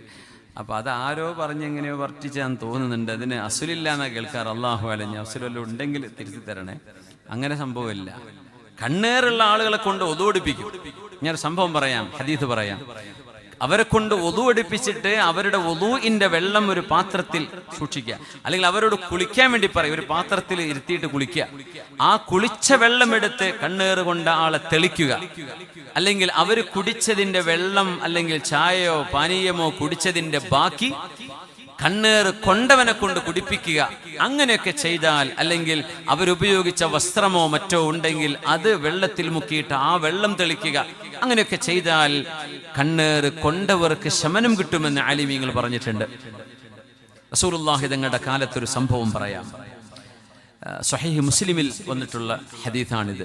മഹാനായ സഹ്ൽ റളിയല്ലാഹു തആല അൻഹു, സഹ്ൽ ഇബ്നു ഹുനൈഷ് റളിയല്ലാഹു തആല അൻഹു, മഹാനവറുകൾ കുളിച്ചുകൊണ്ടിരിക്കുകയാണ്. അപ്പോ അന്ന് കണ്ണേറുള്ള ഒരു കണ്ണനുണ്ട്. അയാളുടെ പേര് ആമിർ ഇബ്നു റബീഅ എന്നാണ്. മൂപ്പര് എന്ത് നോക്കി പറഞ്ഞാലും കൊള്ളും. അങ്ങനെ സംഭവം, ഭയങ്കര സംഭവമാണത്. ഒരു വണ്ടിയൊക്കെ ഒരാൾ എടുത്തിട്ട്, ഓ നല്ല വണ്ടിയാണല്ലോ, എപ്പോഴേതൊക്കെ പുറത്തെടുത്ത് പുതിയാപ്പിള ഇറങ്ങിയ പോലെ ഉണ്ടല്ലോ, ആ പോക്ക് കുത്താനായിരിക്കും പോയിട്ടുണ്ടാവുക. അന്ധവിശ്വാസം എന്ന് നമ്മൾ ഇതിനെ പറയേണ്ടതില്ല, അങ്ങനെ ഉള്ള സംഭവമാണ്. ഇത് സയൻസിന് വ്യാഖ്യാനിക്കാൻ കഴിയൂല. എങ്ങനെ, എന്താണ് ഇവിടെ സംഭവിക്കുന്നത്, കണ്ണുന്നൊരു പ്രത്യേക രശ്മികൾ അവിടെ അങ്ങനെയൊന്നും പറഞ്ഞിട്ട് കാര്യമില്ല. ഇതൊരു ആത്മീയ ലോകത്ത് നടക്കുന്ന സംഭവങ്ങളാണ്. നമ്മൾ കാണാത്തൊരു ലോകം ഇവിടെ ഉണ്ടെന്ന് നമുക്ക് ബോധിക്കണം. ആദ്യമത അർവാഹുകളുടെയും ഷയാത്തീനിന്റെയും ജിന്നുകളുടെയും സാന്നിധ്യമുള്ള ലോകമാണിത്. ആമിർ ഇബ്നു റബീഅ കണ്ണുള്ള ആളാണ്. കണ്ണുള്ള ആളുകൾ പ്രത്യേകം ശ്രദ്ധിക്കണം. എപ്പോഴും ബാറക്കല്ലാഹ്, അള്ളാഹു ബറക്കത്ത് ചെയ്യട്ടെ എന്ന് പറയേണ്ടവരാണ്. ഏതൊരു നല്ല കാര്യം കാണുമ്പോഴും ബാറക്കല്ലാഹ്, അള്ളാഹു ബറക്കത്ത് ചെയ്യട്ടെ എന്ന് പറഞ്ഞിട്ടേ പിന്നെ തുടങ്ങാൻ പാടുള്ളൂ. ഇതിന് അത്ഭുതം എന്താ, ചെയ്യുള്ളവർക്ക് അത് ആ നേരത്തെ ഓർമ്മ ഉണ്ടാവില്ല. അവരങ്ങ് പറയും, പിന്നെ ആയിരിക്കും സംഭവിക്കുക. എത്ര ചില നാട്ടിലൊക്കെ പേര് കേട്ട ഉമ്മാരുണ്ടാവും, ഉപ്പാരുണ്ടാവും. ആ വഴിക്ക് വരികയാണെങ്കിൽ മുഖം പൊത്തി ഓടേണ്ടി വരും. എന്തെങ്കിലും പറയും, പറയാണ്ടിരിക്കാൻ അവരെ കൊണ്ട് പറ്റൂല.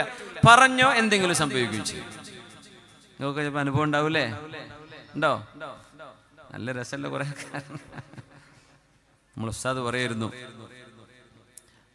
പാറ പൊട്ടിച്ചിട്ട് പൊട്ടാഞ്ഞിട്ടേ കണ്ണേറിലൊരുത്തനെ കൊണ്ടുവന്ന് നോക്കി പറയിപ്പിച്ചു എന്നാ.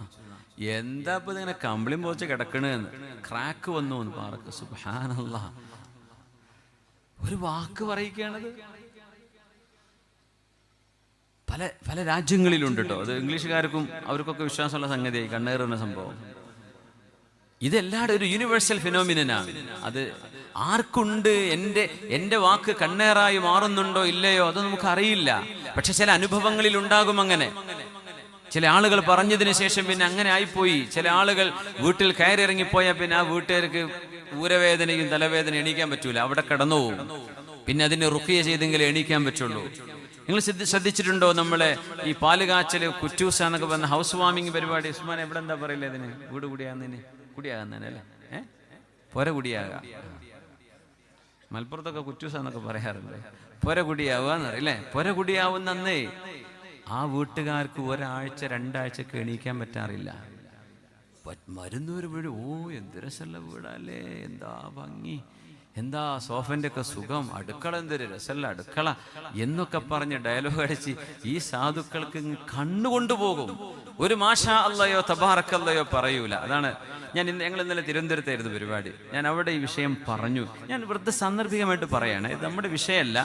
ഈ പൊര കൂടിയിരിക്കുന്ന സമയത്ത് പൊരന്റെ ഉള്ളിലേക്ക് ചെരുപ്പിട്ട് കയറരുത് എന്ന് ഞാൻ പറയാൻ ആഗ്രഹിക്കുകയാണ്. ആളുകൾ അസൂയ വെക്കുകയാണ്. ഒരു മനുഷ്യന്റെ വീട് കേടാക്കി കൊടുക്കുക. എന്താ നമുക്ക് ചെരുപ്പഴിച്ച് കയറിയാൽ വല്ല കുഴപ്പമുണ്ടോ? പള്ളിയിൽ നമ്മൾ ആയിരക്കണക്കിന് ആൾക്കാർ കയറി ആയിരക്കണക്കിന് ചെരുപ്പ് പുറത്തുണ്ടാവുന്നില്ലേ? വല്ല കുഴപ്പമുണ്ടോ? ഒരു വീട്ടിലൊരു മനുഷ്യൻ പെയിന്റൊക്കെ അടിച്ച് വൃത്തിയാക്കി നിങ്ങൾ വരിൻ എൻ്റെ വീട് കണ്ടോളി എന്ന് പറഞ്ഞ് ചോറും തന്നിട്ട് സൽക്കരിക്കുക.